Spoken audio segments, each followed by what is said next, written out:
Hello, good morning trainees. आइए हम लोग इस क्लास में इलेक्ट्रीशियन फाउंडेशन कोर्स का क्लास नंबर 10 करेंगे। इससे पहले हम लोगों ने 9 क्लास कर चुके हैं, जिसमें डीसी जनरेटर तथा डीसी मोटर के कुछ भाग को बताया गया है। तो जो डीसी मोटर है, ये डीसी मोटर का पार्ट नंबर 3 है। इससे पहले हम लोगों ने 2 पार्ट में डीसी मोटर को पढ़ चुके हैं। तो आइए देखते हैं हम लोग ने पिछले कक्षा में क्या पढ़े हुए थे। तो पिछले कक्षा में हम लोग ने डीसी मोटर स्टार्टर को पढ़ लिए थे, कितने टाइप के डीसी मोटर स्टार्टर होते हैं। फिर इसके बाद ये 2 पॉइंट 3 पॉइंट 4 पॉइंट स्टार्टर होते हैं, ये सब को पढ़ लिए थे, डिटेल में जानकारी भी ले लिए थे। नो वोल्टेज कॉइल क्या होती है, जिसे एनवीसी नाम से जाना जाता है, इसको भी पढ़ लिया गया था। ओवरलोड रिले कॉइल भी पढ़ लिए थे, जो ओवरलोड पे क्या करती है, मोटर को ट्रिप कराती है। और इन सब से कुछ रिलेटेड क्वेश्चन हम लोग ऑब्जेक्टिव टाइप क्वेश्चन को भी हल कर चुके थे। तो आइए देखते हैं आज के क्लास में क्या पढ़ना है। आज के क्लास में हम लोगों ने टार्क पढ़ेंगे, टार्क क्या होता है इसको पढ़ेंगे। फिर पावर यानी कि शक्ति और टार्क वाला गुण में क्या संबंध होता है, कौन सा रिलेशन होता है, इसको देखेंगे।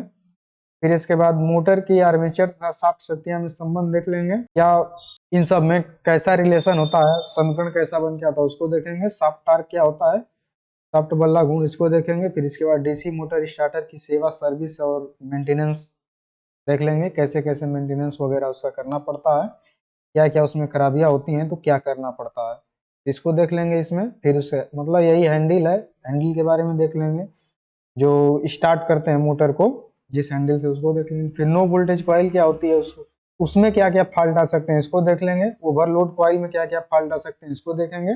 फिर इन सब से कुछ जो भी रिलेटेड क्वेश्चन आएगा, ऑब्जेक्टिव टाइप क्वेश्चन, उसको वहाँ पे देख लेंगे, कितना हम लोगों ने पढ़ा, कितना सीखा। तो आइए स्टार्ट करते हैं टॉपिक को। बल्ला गुण, बल्ला गुण किसे कहते हैं, यहाँ पे इसको समझते हैं। तो देखिए, बल्ला गुण किसे कहेंगे, किसी बल द्वारा किसी वस्तु को किसी अक्ष के परितः घुमाने की प्रवृत्ति, टेंडेंसी को बला गुण या टार्क या मोमेंट ऑफ फोर्स कहते हैं।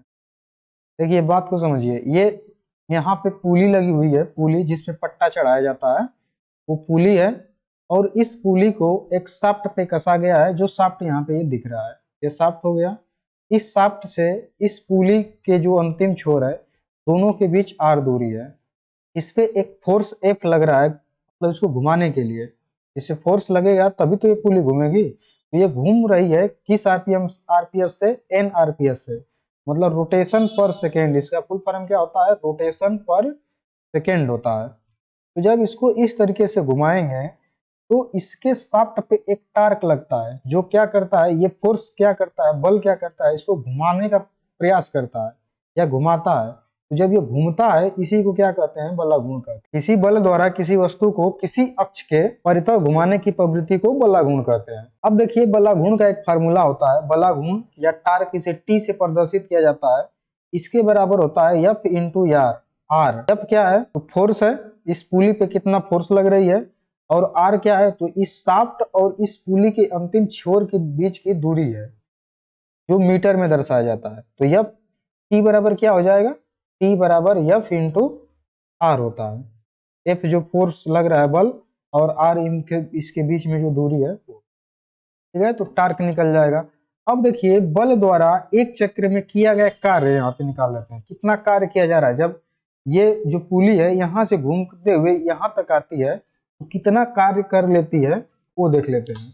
देखिए, कार्य के लिए क्या फॉर्मूला होता है, W बराबर एफ इंटू डी होता है। और एफ क्या है, फोर्स है, डी क्या है, दूरी है। तो कार्य बराबर एक फार्मूला बन जाएगा यहाँ पे, बल गुणित दूरी। तो इसमें बल जो लग रहा है, एफ लग रहा है, और दूरी कितना है, यहाँ से यहाँ तक इसको घूम के आने में कितना दूरी लग रही है, तो यहाँ से यहाँ तक की बीच की दूरी कितना है, आर। तो यहाँ तक की परिधि निकल कर आ जाएगी। तो परिधि के लिए क्या फार्मूला होता है, 2 पाई आर होता है।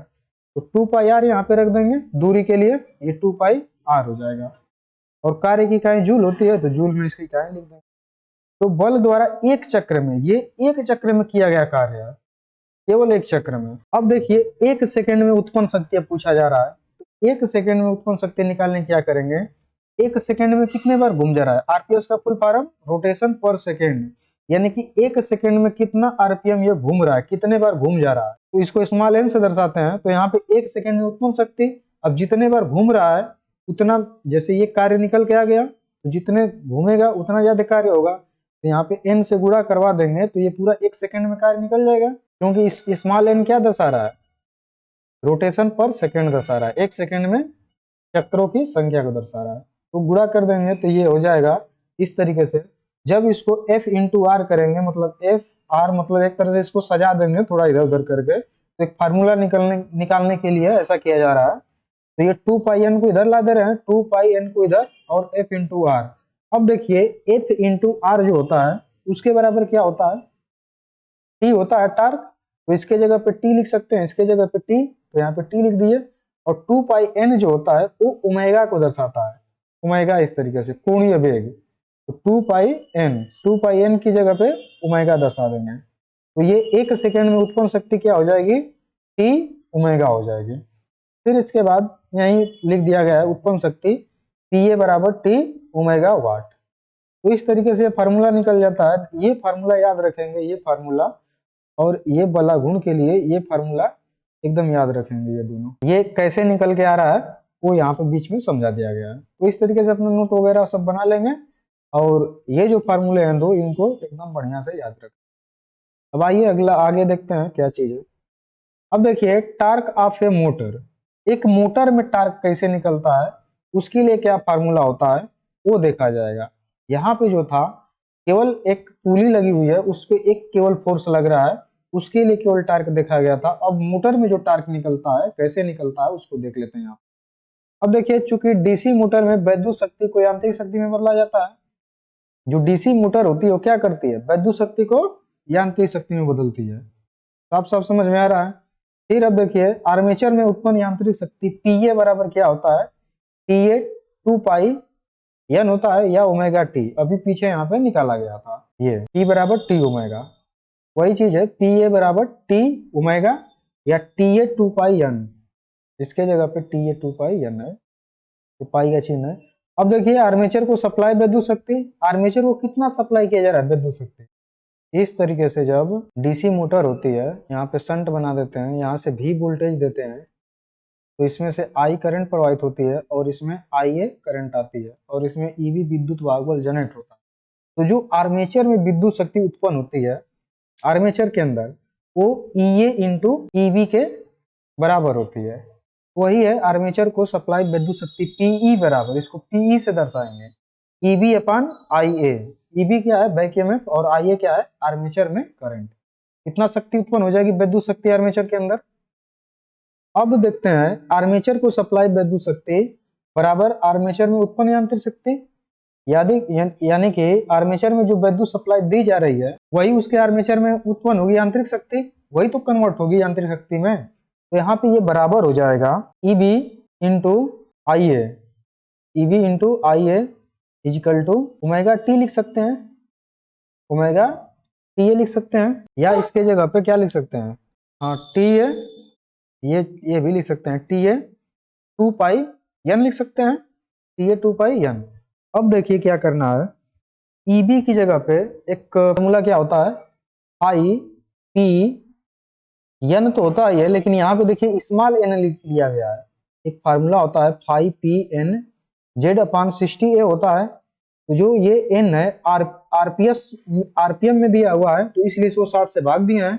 अब इसको RPS में लेंगे क्योंकि यहाँ पे RPS दिया हुआ है, तो जो RPS में जब लेंगे तो इसमें हो जाएगा 5P small n Z upon A केवल हो जाएगा बराबर TA 2 पाई एन हो जाएगा स्मॉल एन। अब स्मॉल एन कटा सकते हैं, देख लीजिए किस लिए किया जा रहा है, इसको कटाने के लिए ऐसा किया जा रहा है, नहीं तो फार्मूला ये भी होता है। अब आरपीएस में लिए हैं तो यहाँ पे 60 हटा दिए, स्मॉल एन कर दिए, तो ये कट गया। अब TA बराबर निकाल सकते हैं, यहाँ पे आइए छूटा हुआ है, ये लिख दिया जाता है, तो TA बराबर हो जाएगा यहाँ पे IPZ IA बटे में 2 पाई A, ये बचेगा TA बराबर 5PZ IA अपन 2 पाई A न्यूटन मीटर हो जाएगा। अब देखिए ये जो अंक जो दिख रहा है 2 पाई क्या है, अंक एक तरह की एक तरीके से कांस्टेंट है। तो 2 पाई ए, पाई की जगह पे 3.1 साथ रख देंगे और जब 1 से भाग दे देंगे तो ये निकल, तो अब देखिए अब ये हो गया, जब इसमें भाग दे देंगे तो ये निकल कर आ जाएगा टी ए बराबर, जब भाग देंगे तो आएगा 0.159 पाई पी जेड आई ए बटे में ए हो जाएगा। तो ये फार्मूलों को याद रखेंगे, इसको, ये जो फार्मूला है इसको याद रखेंगे और इस फार्मूले को याद रखेंगे। ये जो है इसको निकालने का तरीका बताया गया है। तो ये दो फार्मूला याद रख लेंगे। टी ए बराबर फाई पी जेड आई ए पान 2 पाई ए होता है, और एक टी ए बराबर फार्मूला क्या होता है 0.159 फाई पी जेड आई ए पान ए हो जाता है। आगे देखिए ये लिखा हुआ है कि डीसी मोटर का बल्ला घूर्ण टी ए फील्ड फ्लक्स फाई और आर्मेचर करंट के समानुपाती होता है। जो मोटर होता है इसमें टार्क, देखिए टार्क, अब इसको ऐसे लिख सकते हैं टार्क को टी ए बराबर, ये जो है ये कांस्टेंट होता है, पोलों की संख्या कांस्टेंट रहती है, जेड भी कांस्टेंट रहता है और ए भी कांस्टेंट होता है। कोई भी जैसे मोटर है तो उसमें 4 पोल की 6 पोल की वो कांस्टेंट रहेगा, और जेड क्या है, नंबर ऑफ कंडक्टरों की संख्या है, तो कंडक्टर भी जितना डालने रहेंगे 402 705 जो भी मतलब डालने रहेंगे वो तो डाल चुके रहेंगे, वो भी कांस्टेंट रहेगा, और पी भी कांस्टेंट रहेगा, और ये कांस्टेंट है और ए भी कांस्टेंट है। तो अब देखेंगे यहाँ पे के लिख सकते हैं उसके जगह पे, और फाई आई ए लिख सकते हैं, बकिया सब क्या हो जाएंगे यहाँ पे के की जगह पे कांस्टेंट हो जाएंगे 0.159 पी जेड अपान ए, ये क्या हो जाएंगे कांस्टेंट हो जाएंगे। तो ये हो जाएगा, तो यहाँ पे टी ए प्रोपोर्शनल क्या हो जाएगा, देखिए के को यदि हटाते हैं तो फाई और आई ए के प्रोपोर्शनल हो जाता है, यानी कि जो आर्मेचर टार्क है वो किसके प्रोपोर्शनल है, चुंबकीय फ्लक्स फाई और आई ए आर्मेचर करंट के समानुपाती होता है, वही यहाँ पे बताया गया है। तो इसको भी लिख लेंगे, ये फार्मूला भी लिख लेंगे। डीसी मोटर का बल घूर्ण या आघूर्ण टी ए फील्ड फ्लक्स आई और आर्मेचर करंट आई ए के समानुपाती होता है। अब आगे देख लेते हैं। आगे देखिए पावर और टार्क में संबंध। पावर और टार्क में क्या संबंध होता है, तो पी ए बराबर क्या होता है ओमेगा टी ए, इससे पहले हम लोगों ने पढ़ लिए हैं।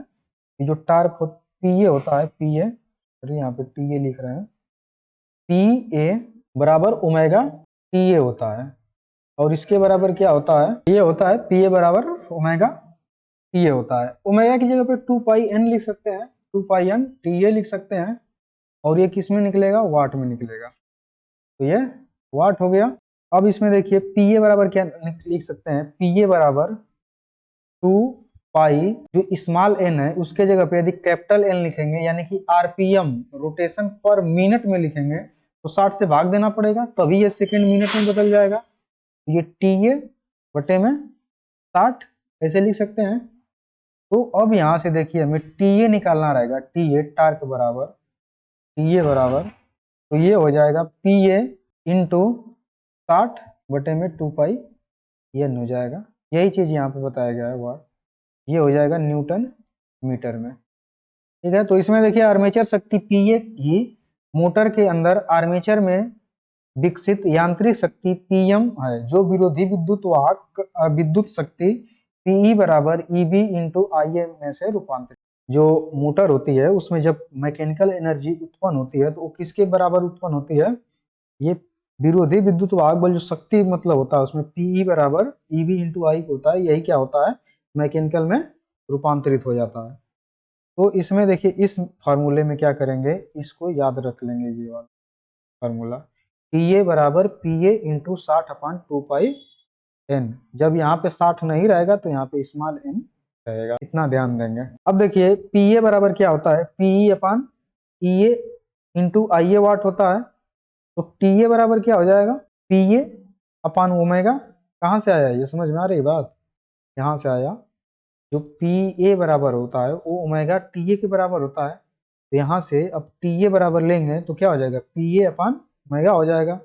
और पी ए की जगह पे क्या लिख सकते हैं, देखिए यहाँ पे पी ए की जगह पे यदि यहाँ पे टी ए बराबर लिख देते हैं इस तरीके से, पी ए अपान ओमेगा, तो पी ए की जगह पे यहाँ से ई ए इंटू आई ए लिख सकते हैं, ई ए इंटू आई ए अपान ओमेगा, ओमेगा की जगह पे 2 पाई एन लिख सकते हैं न्यूटन मीटर, ओमेगा की जगह पे 2 पाई एन लिख सकते हैं। अब यहाँ से देखेंगे तो TA बराबर क्या हो जाएगा, 60 EB IA बटे में, यहाँ पे स्मॉल n रहेगा, बटे में 2 पाई कैपिटल N हो जाएगा। अब इसी को जब इसमें भाग दे देंगे 60 में 2 पाई का, तो TA जो टार्क निकल जाएगा ये 9.55 EB IA अपान N, यहाँ पे N हो जाएगा। ये फार्मूले को याद रखेंगे इसको भी, EA बराबर 9.55 EB IA अपान N न्यूटन मीटर, ये हो जाएगा इसका। अब आगे देखिए इसमें पावर और टार्क में संबंध बताना है, तो पावर और टार्क में संबंध ये आ गया, ये टार्क हो गया और ये EB इंटू IA क्या होता है, पावर होता है।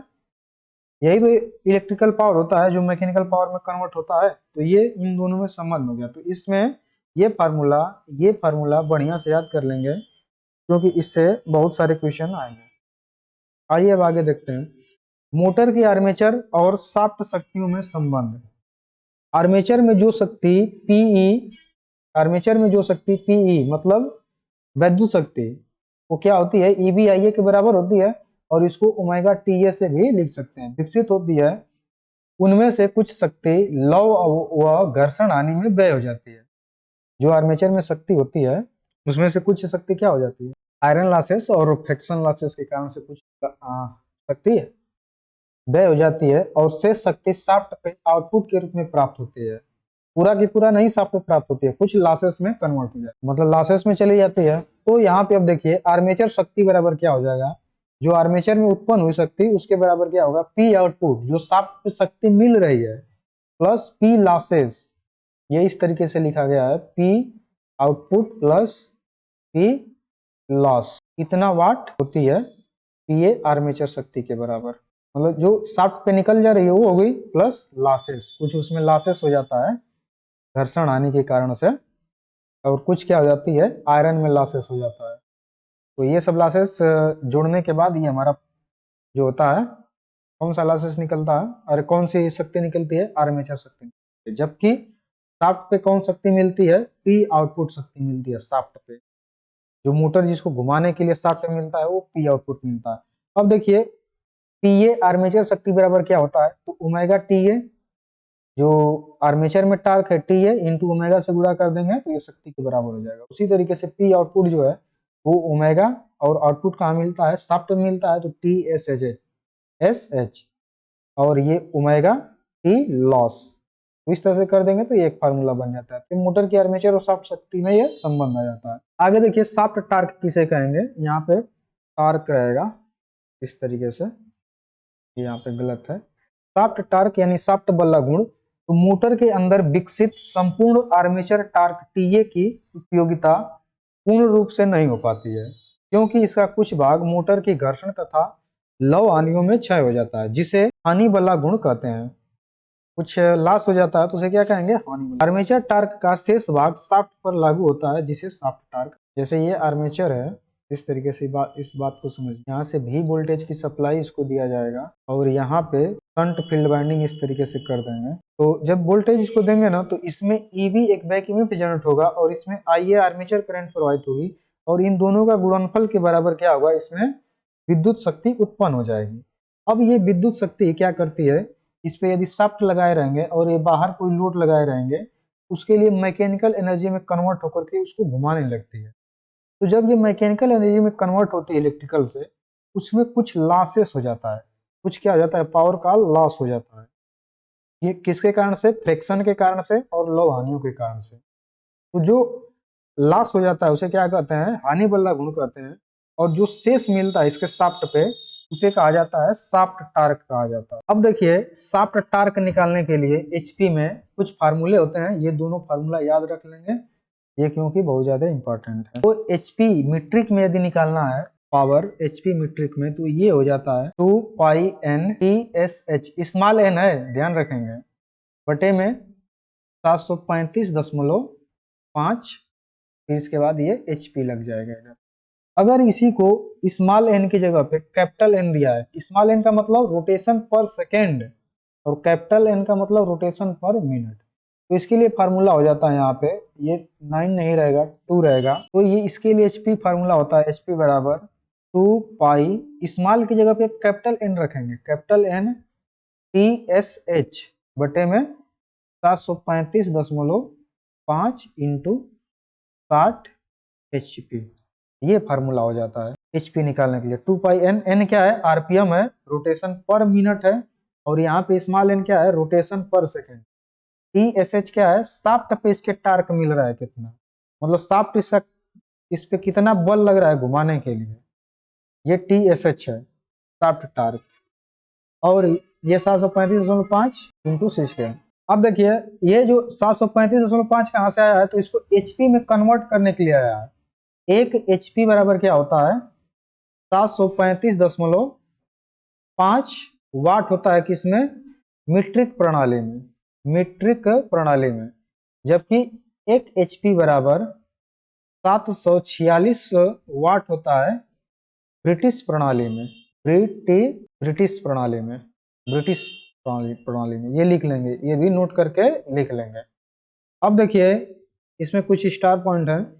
यदि कोई कह दे कि 1 kg वेट है, वेट है, तो इसके लिए जो होता है, इसमें होता है 9.81 न्यूटन के ये बराबर होता है, 9.81 न्यूटन के ये बराबर। यदि 1 kg का कोई भार है तो उसको यदि न्यूटन में मापना होगा तो उसमें 9.81 से गुणा करवा देंगे, यानी कि 9.81 न्यूटन हो जाएगा 1 kg वेट का ये भार।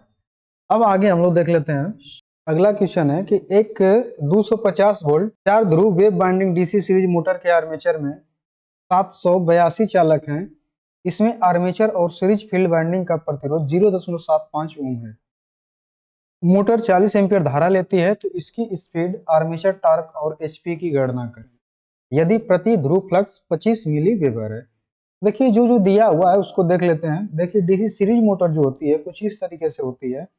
ये आर्मेचर हो गया, ये आर्मेचर है ये, और ये सीरीज फील्ड है, इस तरीके से कनेक्ट रहेगी और यहाँ से V वोल्टेज की सप्लाई दी जाएगी। तो यहाँ पे V वोल्टेज की सप्लाई कितनी दी जा रही है, 250 वोल्टेज की, और इसमें करंट कितनी जा रही है, तो 40 एम्पियर की करंट जा रही है। इसमें EB उत्पन्न हो जाएगा जिसका डायरेक्शन ऐसे रहेगा, जो दिया है वहां पे लिख लेते हैं।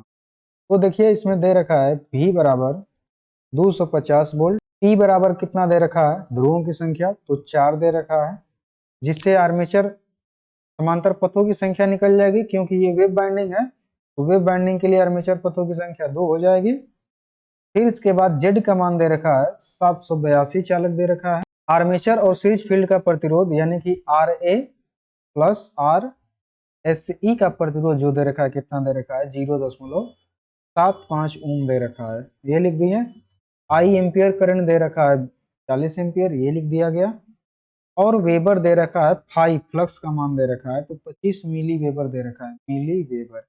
इसको जब कन्वर्ट करेंगे तो कितना हो जाएगा, 25 इंटू 10 के घाते -3 वेबर हो जाएगा। ये सब दिया हुआ है। अब देखिए कह रहा है क्या गणना करने के लिए, स्पीड की गणना करने के लिए, आर्मेचर टार्क की गणना के लिए और HP के लिए। तो स्पीड की गणना करने के लिए हम लोग के लिए एक फार्मूला होता है। पहले EB की गणना कर लेते हैं। तो EB के लिए देखिए क्या फार्मूला होता है, बैक ईएमएफ के लिए EB बराबर एक फार्मूला ये होता है V माइनस IA/RA फार्मूला होता है, तो लिख दिया गया।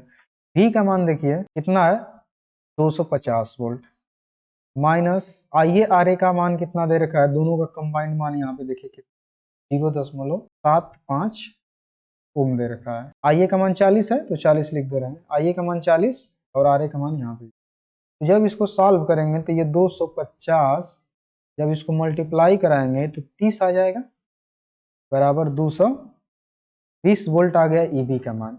अब देखिए एक फार्मूला होता है EB बराबर IPN Z/60A फार्मूला होता है, ये फार्मूला लिख दिए। अब हमें देखिए निकालना क्या है, स्पीड कह रहा है तो स्पीड को इधर लेकर चले आएंगे, तो N बराबर हो जाएगा EB इंटू 60 इंटू A बटे में हो जाएगा 5PZ। अब इसी फार्मूले पे रख देंगे तो N बराबर हो जाएगा EB का मान देखिए कितना है, 220 इंटू 60 इंटू A का मान कितना दे रखा है, तो दो दे रखा है, दो रख देंगे, 2 बटे में I का मान है 25 गुणते 10 के घाते -3 इंटू पी का मान दे रखा है 4 इंटू जेड का मान कितना दे रखा है 782 दे रखा है। तो ये सब जो दे रखा है दे दिए, रख दिए। अब रख करके इसको देखिए हल किया जाता है। जब इसको हल करेंगे यहाँ पे तो n बराबर सॉल्व करने पर निकल कर आ जाएगा कितना 300 लगभग 38 आरपीएम आ जाएगा, ठीक ना, आरपीएम ये लगभग में आ जाएगा, दशमलव में आएगा तो उसको इस मान लेंगे, ठीक है। अब देखिए जब आरपीएम हमें मालूम हो गया तो अब हमें आर्मेचर टार्क निकालना है। तो आर्मेचर टार्क के लिए क्या फॉर्मूला होता है, अभी हम लोग पढ़े थे TA बराबर एक formula 9.55 into EB into IA अपान N, ये फार्मूला पढ़े हुए थे, इसी पे रख देंगे आ जाएगा 9.55 इंटू EB का मान है 220 इंटू IA का मान कितना दे रखा है 40 बटे में 338 आरपीएम से भाग दे देंगे तो ये न्यूटन में निकल कर आ जाएगा।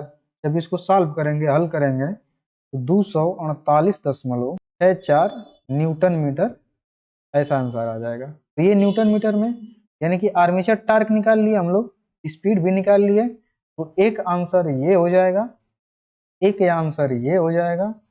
अब हमें निकालना है HP।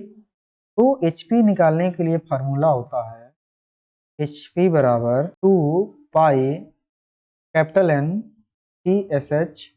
जब कैपिटल N लिखेंगे तो नीचे 60 लिखेंगे, 60 इंटू 735.5। अब यहाँ पे रख देते हैं 2 इंटू पाई का मान कितना होता है 3.14 इंटू n का मान दे रखा है 338 रख देंगे इंटू TSH का मान कितना दे रखा है शाफ्ट टार्क 248.64 बटे में 60 इंटू 735.5 ये सब लिख लिए। अब जब इसको हल करेंगे तो पूरा पिटाने के बाद 11.97 HP आ जाएगा इसका आंसर। तो ये तीनों आंसर हो जाएंगे। इस तरीके से ये सवाल लग जाएगा।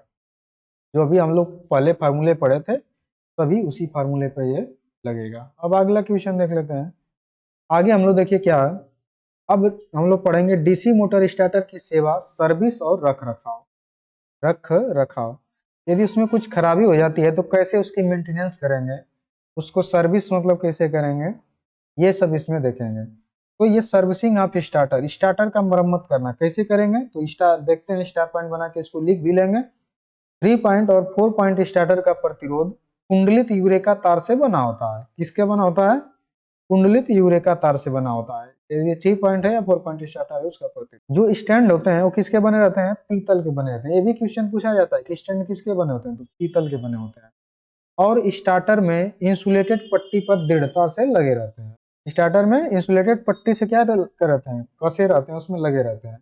यदि स्टैंड जो उसका स्टैंड लगाया गया है जिसपे स्टार्टर जब स्टार्ट करते हैं स्टार्टिंग हैंडल को तो उस पर रगड़ता है, तो यदि स्टैंड पर खुरदरा भाग कम हो, मान लीजिए खुरदरा हो गया उसका भाग और ज्यादा कम है, तो उसको 0 नंबर के रेगमाल पेपर से क्या करेंगे, घिस देंगे।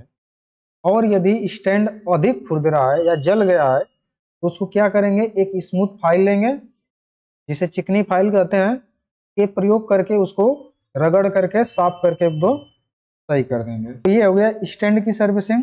अब देखिए अगला पॉइंट में, यदि स्टार्ट रेजिस्टेंस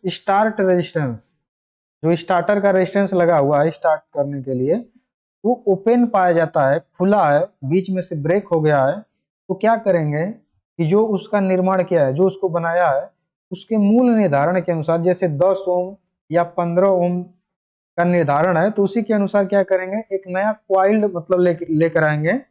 इसकी क्वाइल यूरेका तार की क्वाइल लेकर आएंगे और उसको उस प्रतिरोध को लगा करके उस स्टार्टर को सही कर देंगे। लेकिन किसके निर्धारण के अनुसार, जो उसको निर्माण किया है, जो बनाया है, तो उसको देख लेंगे कि वो कितना निर्धारण का लगाया है, उसके निर्धारण के अनुसार ला करके लगाया। ये मेंटेनेंस हो गया किसका, स्टार्टर का। अब देखते हैं यहाँ पे, देखिए फेस प्लेट अरेंजमेंट, ये एनबीसी है, नो वोल्टेज कॉइल है, ये जो है यही स्टैंड होता है, इसका बना होता है पीतल का, और ये स्टार्टिंग आर्म है इसको इसी पे घुमा करके पावर सप्लाई दे करके मोटर को स्टार्ट किया जाता है। ठीक है, ये स्प्रिंग है, इसको खींच करके वापस लाने के लिए ये ओवरलोड रिले लगा रहता है। ये ट्रिपिंग प्लंजर होता है। ये LAP क्या है, टर्मिनल है, 3 टर्मिनल दिख रहे हैं। तो कैसा स्टार्टर हो गया, 3 पॉइंट स्टार्ट। ठीक है, अब आगे देखते हैं। अब हैंडल की मरम्मत कैसे करेंगे, उसमें क्या क्या दोष आते हैं ये देखते हैं। तो डीसी मोटर स्टार्टर में हैंडल का कार्य होता है कि जब पावर सप्लाई कट जाए तो स्टार्टर को बंद स्थिति में लाए। हैंडल का क्या कार्य होता है, जब पावर सप्लाई कट जाती है तो मोटर को क्या करेगा, मोटर के हैंडल को स्टार्ट पॉइंट से बंद पॉइंट पे यानी ऑफ पॉइंट पे ला करके रख देगा। हैंडल का मुख्य मरम्मत निम्न है। यदि स्टार्टिंग हैंडल शक्ति आपूर्ति बंद होने पर बंद स्थिति में नहीं आता है तो स्प्रिंग को बदल देना चाहिए। यदि स्टार्टिंग हैंडल यहाँ से स्टार्ट है और यहाँ पे रनिंग है, तो ये यहाँ पे घूम कर आया यहाँ पे और यहीं पे आके रुक जा रहा है सप्लाई कटने के बाद भी, तो क्या होगा कि इसमें जो स्प्रिंग लगी है इस तरीके से वो लूज हो गई या खराब हो गई, उसको बदल देना चाहिए। आगे है, यदि स्टार्टर हैंडल और पीतल स्टैंड पर उचित दबाव नहीं है तो स्टार्टर हैंडल के शीर्ष पर पेच में वाशर लगा देना चाहिए इस तरीके। यदि ये स्टार्टिंग हैंडल है, ये स्टार्टिंग हैंडल है, ये स्टैंड है, इस पर उचित दबाव नहीं मिल रहा है, ठीक है, ये इस पे नहीं चिपक रहा है, तो क्या करेंगे, यहाँ पे ये नट बोल्ट होता है, इसी में वाशर ज्यादा लगा देंगे और वाशर लगा के इसे टाइट कर देंगे तो इस पे ज्यादा प्रेशर आ जाए। तो इस तरीके से क्या कर सकते हैं, वाशर लगा करके स्टार्टिंग हैंडल पर एक प्रेशर बना करके इस स्टैंड से संपर्क बना सकते हैं जिससे पावर सप्लाई यहाँ से गुजरती है। आगे देखिए, NVC होती है, नो वोल्टेज कॉइल जो होती है, इसकी मरम्मत क्या कैसे किया जाता है। तो ये 3 पॉइंट स्टार्टर में NVC no voltage coil field winding के सीरीज में तथा 4 पॉइंट स्टार्टर में एक रजिस्टर के साथ सप्लाई के समांतर में जुड़ी रहती है। ये बात समझ में आई, इसको हम लोगों ने स्टार्टर में भी पढ़ चुके हैं। यदि आप उस वीडियो को नहीं देखे हैं तो जो नीचे लिंक दिया गया है वहां पे जा करके उसको देख लीजिए, बढ़िया से वहां पे समझ में आ जाएगा। अब देखिए आगे, जब हैंडल को प्रचालित स्थिति में ले जाया जाता है तो हैंडल के आर्मेचर को NVC यानी कि नो वोल्टेज कॉइल की कोर में से स्पर्श कराना चाहिए। यदि स्पर्श और चिपक नहीं रहा है, यदि स्पर्श कराने के बाद भी चिपक नहीं रहा है कोर में, तो निम्न मरम्मत करना चाहिए। देखिए, यदि कोर की बॉडी उचित रूप से स्पर्श नहीं कर रहा है तो कोर की बॉडी को सही करें। यदि कोर जो है इस तरीके से, ये देखिए NVC है, नो वोल्टेज कॉइल, ये हैंडल है, उसका ये आर्मेचर है, ये इसको यदि आगे लाने पे ये बढ़िया से नहीं चिपक रहा है तो उसको एडजस्ट करके बढ़िया से पहले चिपकाएंगे। ठीक है, बात समझ में आई। अब देखिए आगे, यदि NVC ऊर्जित नहीं होती है तो NVC की जांच करें। ये जो नो वोल्टेज कॉइल है, इसका टर्मिनल जो है यहाँ से पावर सप्लाई देने पे ये एनर्जाइज नहीं हो रही है, चुंबक नहीं बना रही है, तो पहले इसको क्या करेंगे, टेस्ट करेंगे कि बीच में से कहीं से ब्रेक या शॉर्ट सर्किट तो नहीं है, ये टेस्ट कर लेंगे। फिर आगे देखते हैं, कॉइल के प्रतिरोध तथा इंसुलेशन प्रतिरोध की जांच करें तथा निर्माता के आंकड़ों से तुलना करें। यदि 80% से कम मान प्राप्त होता है तो NVC को बदल दें। यदि इसके प्रतिरोध को मापेंगे और निर्माता इसको 230 ओम के लिए निर्धारित किया है तो इसका 80% निकालेंगे, उससे कम इसका मान आता है तो क्या करेंगे, इस NVC को बदल देंगे। फिर क्या करेंगे, ये इस बाइंडिंग और इसकी बॉडी के बीच में इंसुलेशन प्रतिरोध को मेगा ओम में मेजर करें और कम मान आ रहा है तो क्या करेंगे, इस NVC को बदल देंगे। यदि सही आ रहा है तो ठीक है, कोई दिक्कत है ये नहीं है।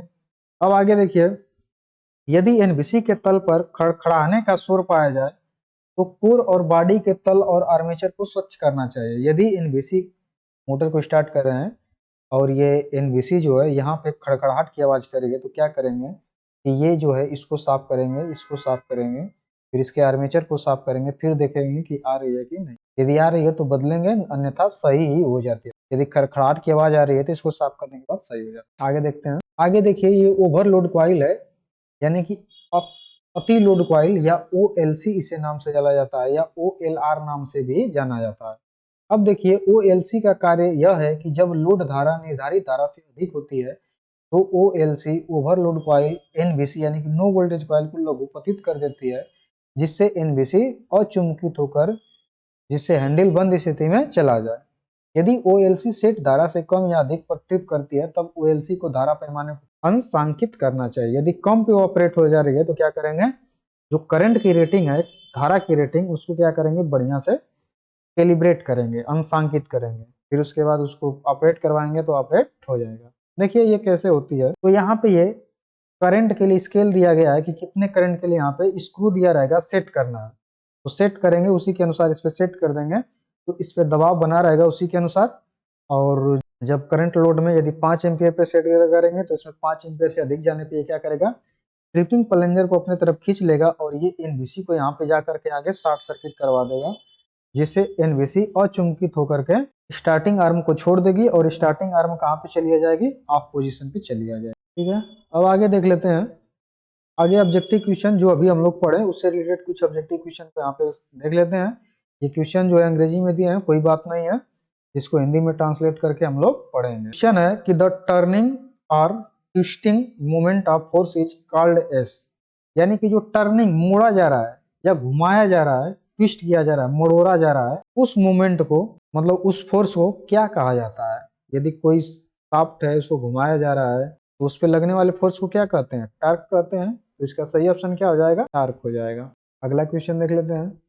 अगला क्वेश्चन है the torque T of DC motor is directly proportional to.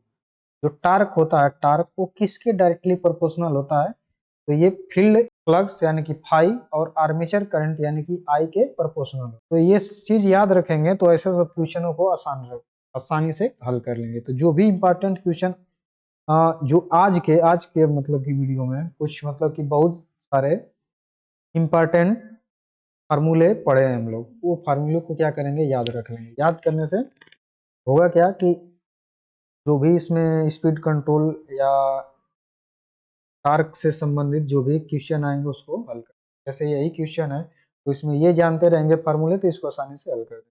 Torque होता है कि इसके प्रोपोर्शनल होता है फाई इंटू आई ए के, इसको हम लोग लिखे भी हैं। तो ये फ्लक्स, इसका सही ऑप्शन क्या हो जाएगा, फील्ड फ्लक्स और आर्मेचर करंट ऑप्शन सही हो जाएगा। क्षेत्र फ्लक्स और आर्मेचर धारा के सीधे समानुपाती होते हैं। अगला क्वेश्चन देखते हैं।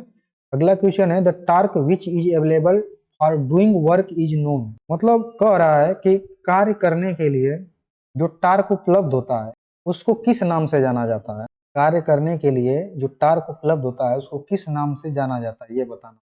तो जो शाफ्ट पे टार्क उपलब्ध होता है उसको किस नाम से जानेंगे, वही तो कार्य करने योग्य होता है, लास्ट में बचा होता है, तो उसे क्या कहते हैं, शाफ्ट टार्क कहते हैं। शाफ्ट पे मिलता है उसे शाफ्ट टार्क, वही काम जो मैकेनिकल, वास्तव में वही मैकेनिकल एनर्जी कम होता है, तो शाफ्ट टार्क हो गया इसका सही ऑप्शन।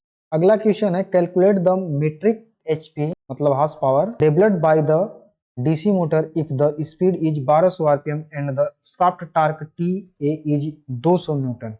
देखिए इसमें क्वेश्चन में दे रखा है क्या क्या, आरपीएम एन दे रखा है 1200 आरपीएम, आरपीएम टार्क जो दे रखा है टी 200 न्यूटन मीटर, और कह रहा है शाफ्ट टार्क निकालने के लिए टी एस एच का मान। तो शाफ्ट टार्क बराबर क्या फार्मूला होता है, सॉरी शाफ्ट टार्क नहीं, शाफ्ट टार्क तो दे रखा है ना, इसमें पावर पूछ रहा है एचपी में, यहाँ पे गलत हो रहा है। टी एस एच तो दे रखा है, पूछ रहा है एचपी में मान पूछ रहा है, मीट्रिक प्रणाली में, मीट्रिक में। तो इसके लिए एक फार्मूला होता है 2 पाई एन टी एस एच बटे में 60 इंटू 735 इसी फार्मूले पे रख देंगे, तुरंत आ जाएगा। ये फार्मूला भी हम लोग पढ़ रहे थे। तो 2 पाई का मान हो जाएगा 3.14, पाई का मान 3.14, एन का मान 1200 RPM into T S H का मान है 200 न्यूटन मीटर। अब जब इसको हल कर रहे हैं ये सब लिख करके कितना आ रहा है, एक जीरो से एक जीरो काट दे रहे हैं, यहाँ पे ये कट जा रहा है 3 बार में और ये हो जाएगा 3 चौके 12, तो आ जाएगा इसका, देखते हैं मल्टीप्लाई करते हैं 3.14 इंटू 400 इंटू 20, तो ये आ रहा है 25, 120 बटे में 735.5 भाग दे देते हैं उसमें 735.5, तो ये आ जा रहा है कितना 34.15। अब ये एचपी में है तो एचपी यहाँ पे लिख सकते हैं, मीट्रिक प्रणाली में आ गया। तो इसका सही ऑप्शन देखिए कितना आ जाएगा, सी ऑप्शन हो जाएगा 34.15 एच। अगला क्वेश्चन अब देख लेते हैं। देखिए ये सब क्वेश्चन हल करने के लिए आपको फार्मूला याद होना चाहिए, तो फार्मूला याद कर लेंगे। अगला क्वेश्चन है एक a brake arm is of 0.5 meter length is tight with inject on the motor pulley created force of 60 kg weight. Calculate the torque developed by the motor in Newton meter. Newton metre में देखिए इसको निकालना है। तो यहाँ पे देखिए torque निकालना है, कह रहा है क्या क्या क्या जो दे रखा है, स्मॉल आर दे रखा है 0, जो अभी हम लोगों ने इस तरीके से पढ़ा था। ये कोई पुली है, ये इसका शाफ्ट है, और शाफ्ट और पुली के बीच में दूरी आर है, और इस पे जो फोर्स लग रहा है एफ लग रहा है। तो इस पे टार्क की गणना कर देना है, टार्क की गणना करना है। टी बराबर क्या होता है, एफ इंटू आर होता है। तो यहाँ पे देखिए एफ बराबर क्या हो जाएगा, ये केजी में दे रखा है, केजी में दे रखा है ना, तो एफ बराबर क्या हो जाएगा यहाँ पे, एफ बराबर एम इंटू जो गुरुत्वाकर्षण बल होता है उसमें गुणा करवाएंगे जी से, एफ बराबर एम जी हो जाएगा। एम का मान दे रखा है, तो एम बराबर क्या है 60 केजी दे रखा है। तो यहाँ पे एफ की जगह पे 60 इंटू जी का मान कितना होता है 9.18 होता है, तो 9.18 रख देंगे इंटू आर का मान 0.5। जब इसको मल्टीप्लाई करवाएंगे तो देखते हैं कितना आता है आंसर, 9.81 होता है, गलत हो रहा है, 9.81 होता है इंटू आर का मान 0.5। जो गुरुत्वाकर्षण बल होता है जो पृथ्वी खींचती है वो 9.81 होता है, ध्यान। तो इसमें गुणा कराते हैं 60 इंटू 9.81 इंटू 0.5, ये कितना आ जाएगा मल्टीप्लाई कराने पे 294.3 न्यूटन मीटर आ जाएगा, न्यूटन मीटर। इस तरीके से न्यूटन मीटर लिखा जाता है। तो इसका सही ऑप्शन क्या हो जाएगा, बी ऑप्शन सही। यहाँ पे ये ध्यान रखेंगे कि जो फोर्स लगता है एफ बराबर mg होता है। यदि ये यहाँ पे न्यूटन में दिया रहता तो डायरेक्ट न्यूटन लिखा जाता, लेकिन न्यूटन में नहीं केजी में दे रखा है, ठीक है ना, ये ध्यान रखेंगे। यदि केजी में दिया रहेगा तो उसमें जी से गुणा करवाना पड़ेगा, तो तब जाकर के आंसर आएगा। अगला क्वेश्चन देखते हैं। अब देखिए ये इतना ही है आज के लिए। देखिए नेक्स्ट क्लास में हम लोग क्या क्या पढ़ेंगे, type of electrical characteristic of DC motor, DC मोटरों का वैद्युत अभिलक्षण पढ़ेंगे, उसका अभिलक्षण गुण क्या होता है, जो भी डीसी मोटर होती हैं वो पढ़ेंगे। फिर इसके बाद characteristic of DC series motor, DC श्रेणी मोटर के अभिलक्षण पढ़ लेंगे। डीसी सीरीज मोटर के उपयोग कहाँ कहाँ पे होते हैं ये देखेंगे। डीसी शंट मोटर के अभिलक्षण क्या होते हैं, इसके उपयोग क्या कहाँ कहाँ होते हैं। डीसी कंपाउंड मोटर के अभिलक्षण क्या होते हैं, और ये क्यूमुलेटिव कंपाउंड मोटर का उपयोग पढ़ेंगे। डिफरेंशियल कंपाउंड मोटर को देखेंगे, उसके अभिलक्षण को। फिर इसके बाद इसके उपयोग और इन सबसे रिलेटेड कुछ ऑब्जेक्टिव क्वेश्चन को नेक्स्ट क्लास में हम लोग पढ़ेंगे। तो ये आज के लिए इतना ही। बाकी आगे की क्लास आपको देखने के लिए चैनल को सब्सक्राइब कर लेंगे, जिससे आपको नोटिफिकेशन समय रहते मिल जाएगी। और पिछले की कक्षा का जो भी वीडियो है वो देखने के लिए आप लिंक पे जा करके देख सकते। तो आज के लिए इतना ही, धन्यवाद।